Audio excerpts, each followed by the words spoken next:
That works. Cool. Well, I'm going to try make it stable. If that is... So here in the shadows of the Rocky Mountains, we have probably one of my favorite hydroponic garden places that I like to visit, and it is Moonlight Gardens right off of South State Street. And this is one of the owners, Cody Gubler. I always get your name wrong. No So tell me a little bit about yourself, how you guys started to get into working with hydroponics in the first place.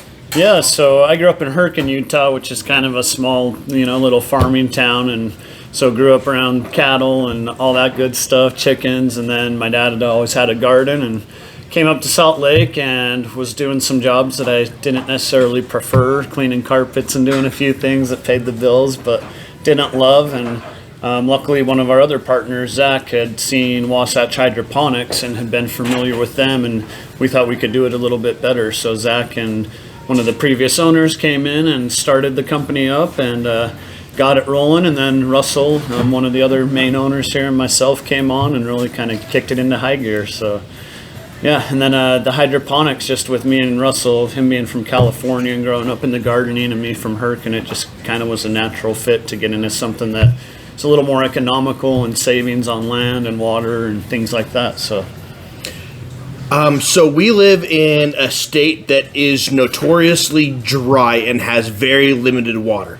That's one of the reasons why I myself as a farmer got into hydroponics, is for the sheer water savings aspect of it. Totally. You mentioned a little bit about it. How does that play into your own thing, not only as wanting to do hydroponics yourself, but basically as an owner or promoter of that, getting in with it?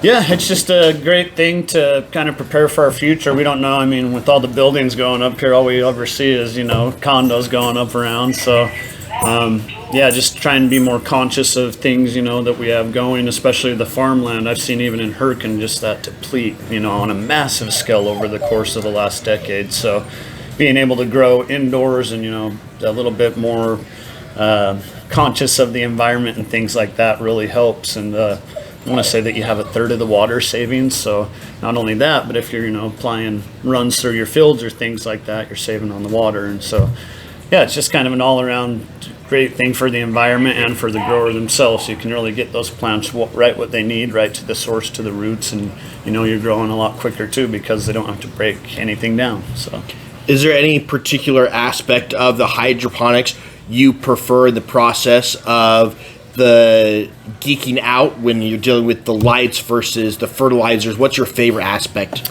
of it? That's a good question. Lately, it's been probably the builds on the commercial side. They've just been really fun because you catch a lot of the plumbing and you really have to think about it. Is this going to pressurize a line? And then you also get in with the lighting. So it's kind of been just more of those commercial builds and in all the aspects combined, But I do really like lighting, and for some reason, plumbing lately has been interesting to me. So.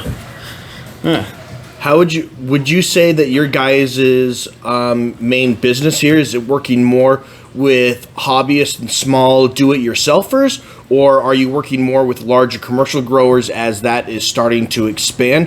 Who do you guys mostly work with or cater to here? We're pretty lucky that we're kind of one of the few shops around the area. There's another one down south, but we catch a lot of the home growers. I'd say the majority of them. So that's a great help here. And then we do catch a lot of the commercial as well. So we're I'd say almost 60-40 probably, 60 hobbyists, 40 kind of commercial stuff. So we're almost a pretty good split on what we get. And it's, we have seen a lot of those commercial growths come in this year, whether it's cannabis or hemp or, just vegetable farms or microgreens and things like that. So yeah, it's been fun kind of to catch the hobbyists, but still, catch the commercial side too. But a pretty even split, actually.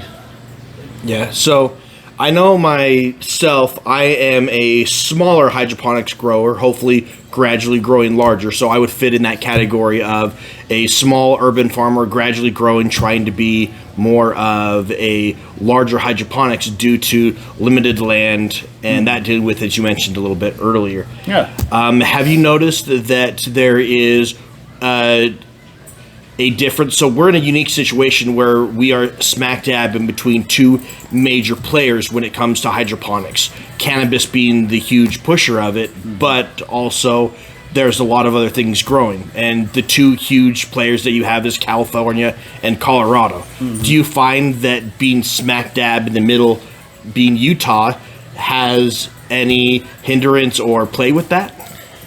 Yeah, I mean, it is just kind of a unique thing. Even just getting things shipped to our state is a hassle, you know what I mean? Just where everything else is locally sourced, and a lot of companies start either in Colorado or Nevada, California, you know, so we are kind of surrounded by those that just have the accessibility a little bit easier. But yeah, we're still able to get stuff in and get it going pretty good. And then on the other plus side, you know, with some legalization in Nevada, we've been able to catch that upper part of the state that comes down, being that we're the closest shop to them. So we have kind of seen a good little push on increase on sales just in hydro in general, whether it be the hobbyist grower or the commercial side of things.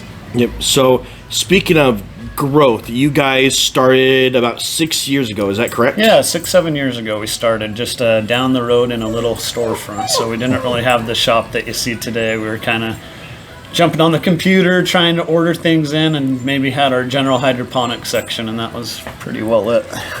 So a couple months ago, as we were talking, you talking about how the growth and changes have been so unique that you're actually looking at opening a second storefront because you guys have been able to do so successful and want to expand a little bit. Yeah, definitely. We just kind of really hit it off with a lot of our customers, and kind of they become more family than customers, and a lot of them are up in Ogden, so we were thinking, you know, if we could get up that way and service a lot of them. And also you catch Utah State, which is a huge agricultural school in Valley, so I don't know, it'd be a great move for us, you know, and even some of Idaho might come down that way. So we'll probably end up going, you know, somewhere in the state, but we are in Ogden right now to open a second location and cater to those guys up there.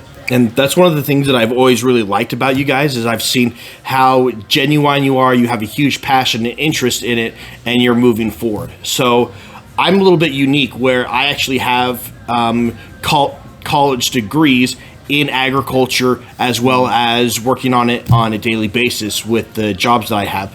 Do you guys have any formal education in it, or how did you guys initially get into working with it? So, I mean, a lot of it was honestly just gardening with my dad all growing up. We had a good, you know, probably 40 by 40 garden, so it was a lot of work. So that was kind of really a level to just get my bases going. And then once I came up here, Russell, the other owner, is just, man, he's one of the smartest guys I know. So he's just really been able to sink into everything, and then through building these projects, helping people out. I mean, on a daily basis, I get more education than most people just by the questions they ask me, you know what I mean? So I'm kind of in a spot where I'm just able to really soak up a lot of things and get a lot of questions that are unique. And then, you know, when other people have them, I've had that question before and able to find a route around it. So yeah, I'd say it's just kind of that love for gardening, and then fell into place and just kind of sank right in, honestly. It was weird, yeah, just to find something that you love and appreciate so much. So one of the things that I've always loved about you guys in working with it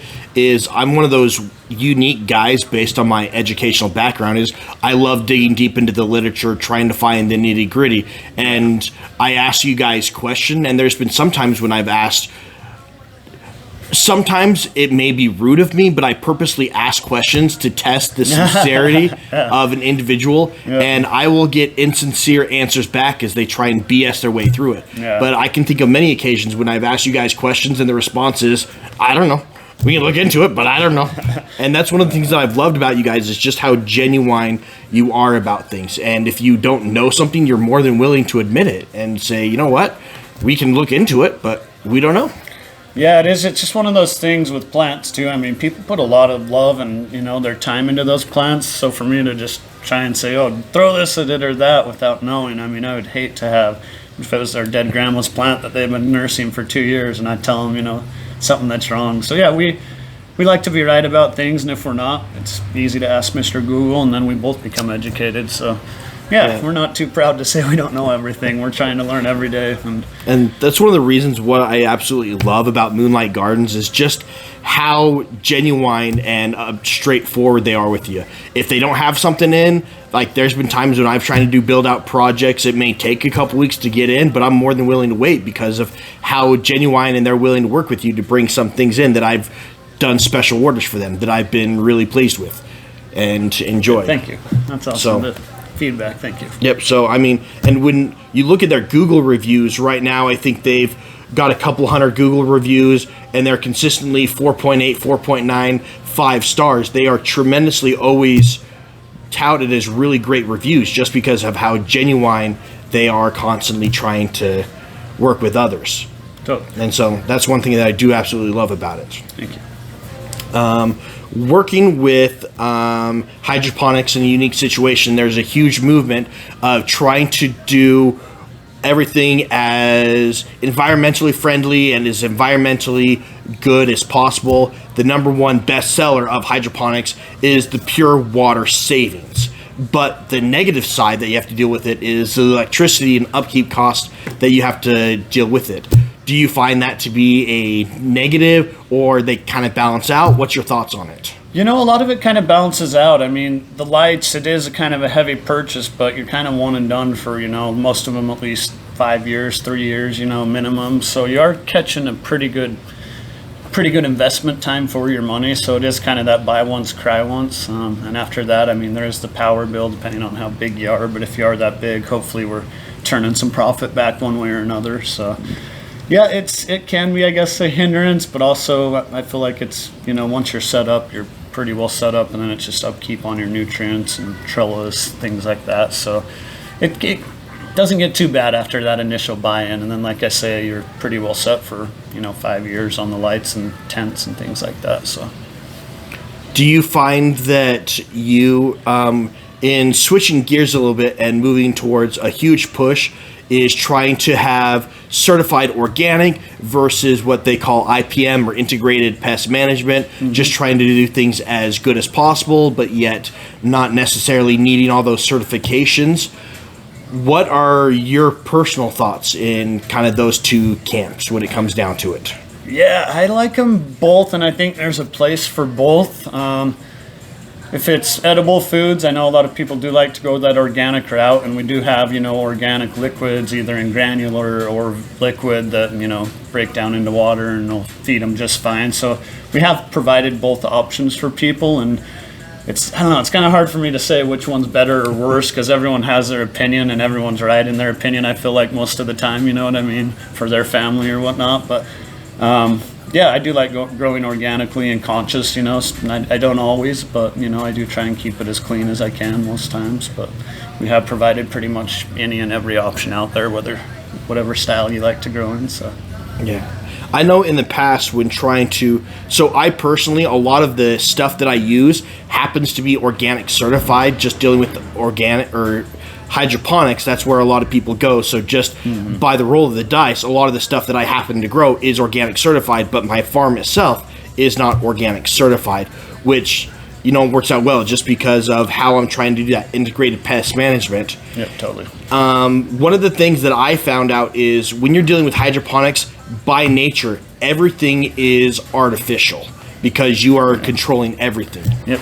Is there some recommendations or thoughts that you have that you can try and be in integrated pest management, trying to grow natural, even though, for lack of a better word, everything is artificial? You're not really using soil systems or other that by nature lead to more integrated pest management systems.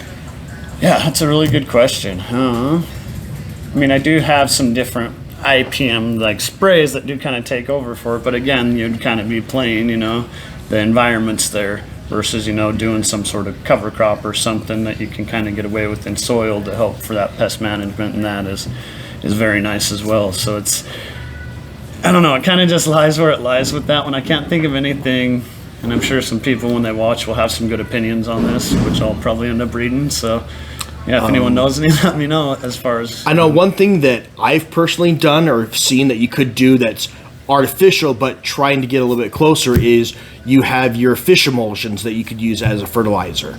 Probably the most famous one that everyone gets into that deals with its own hassle of fertilization issues is dealing with aquaponics, where you're using a fish-based system to try and use as a fertilizer versus just using your fertilizer liquids itself.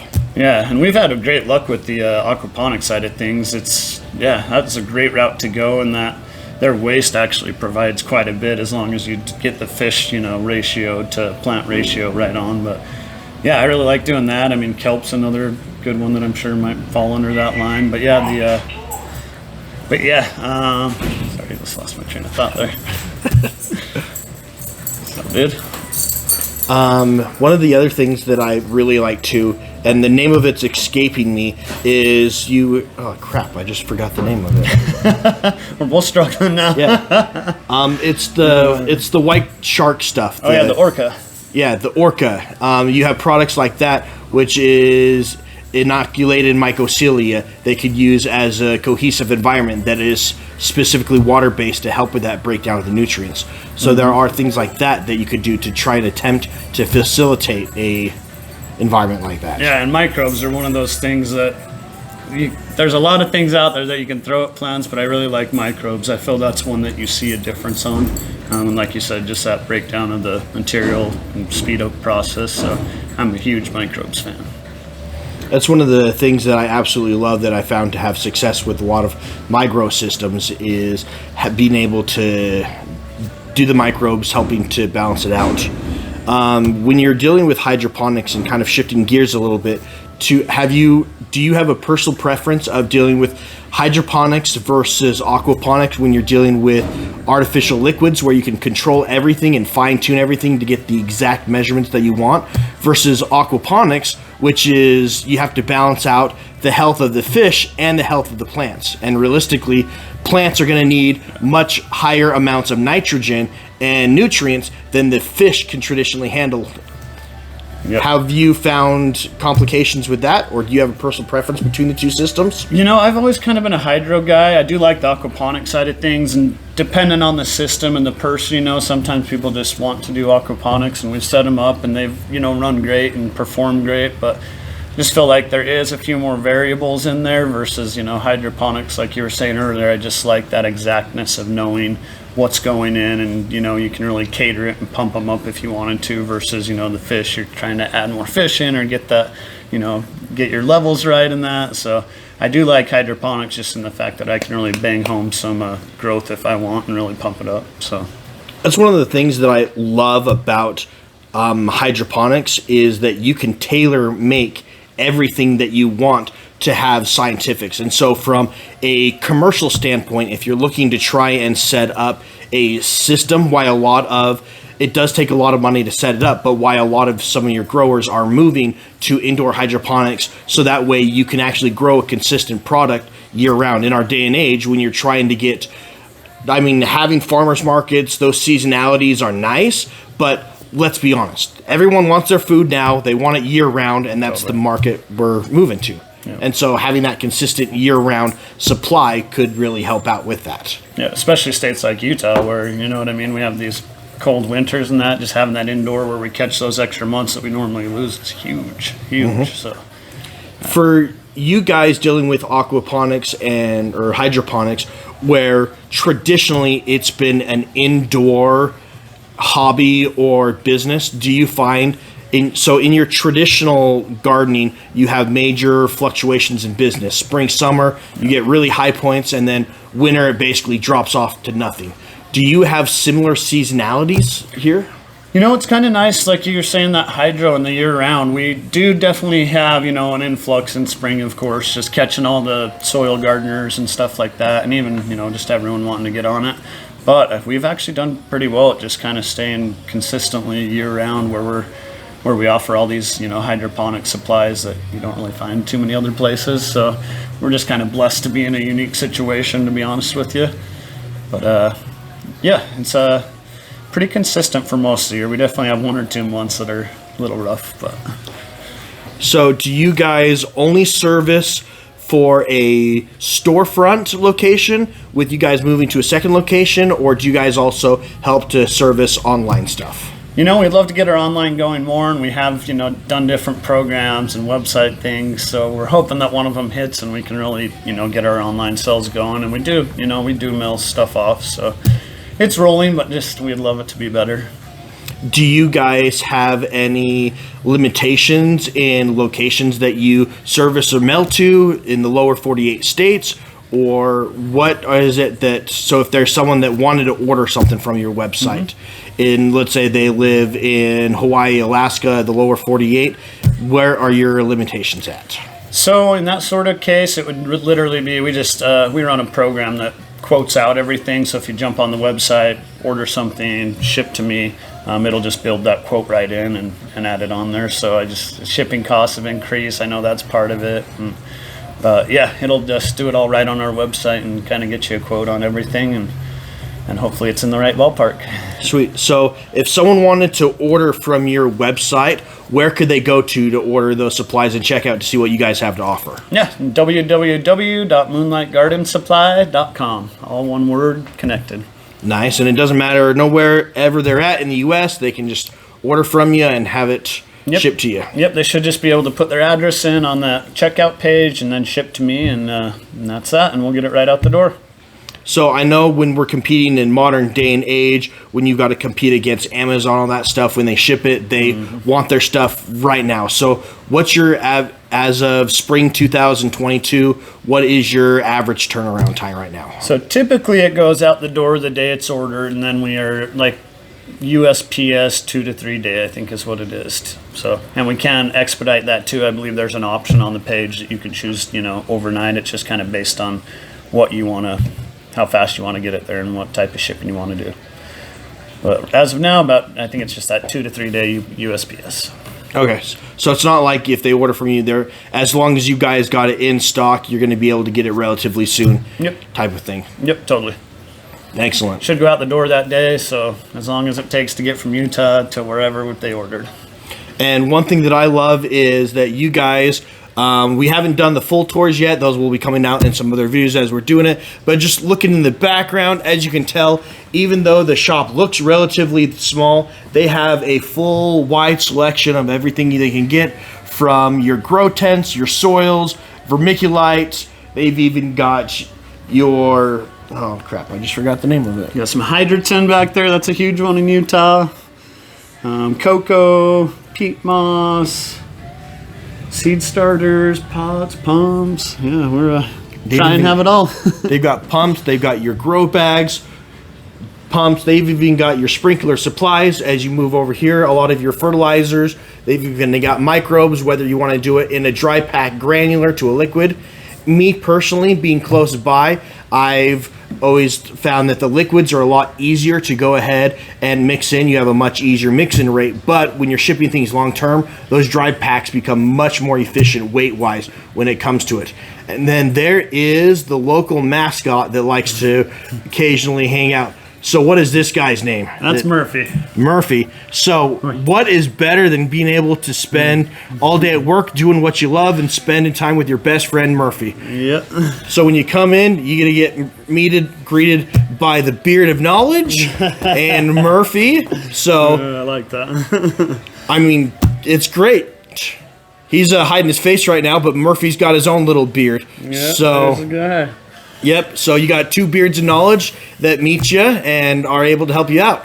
And then you got over in the back corner even more lighting materials from fences with a large supply of differences. One of the other things that I absolutely love that we'll highlight a little bit later towards the front of the store is they actually have display setups that you can work with. Not only aquaponics, but also aeroponics with a little bit of hydroponics of displays that you can work with the back storefront, just showing everything that you can work with. So me personally, I absolutely love this store.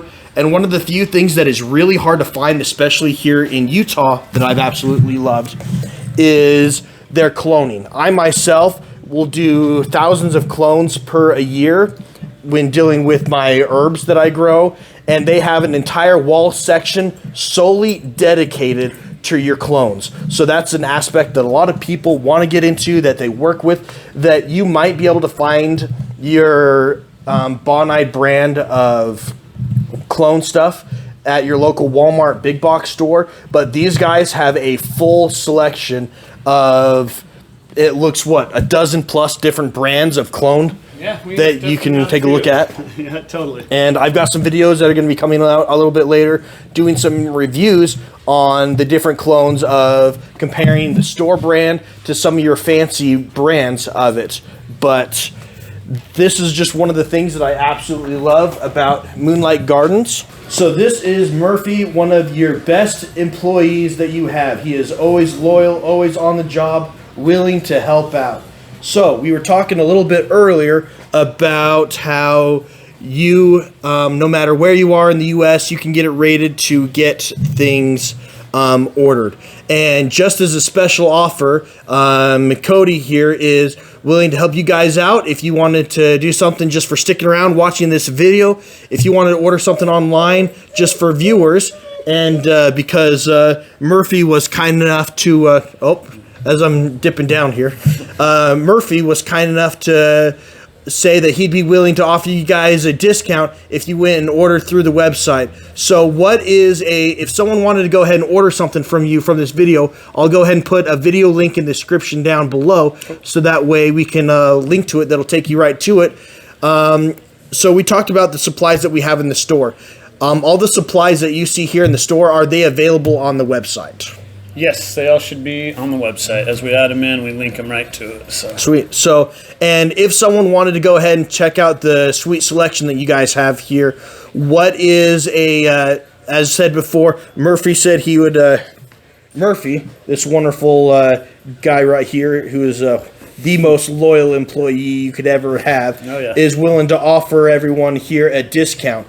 And what's a discount that they could put for a promo for you? So when you're on the website, moonlightgardensupply.com, in the checkout, you could use discount code Murphy10, MURPHY10.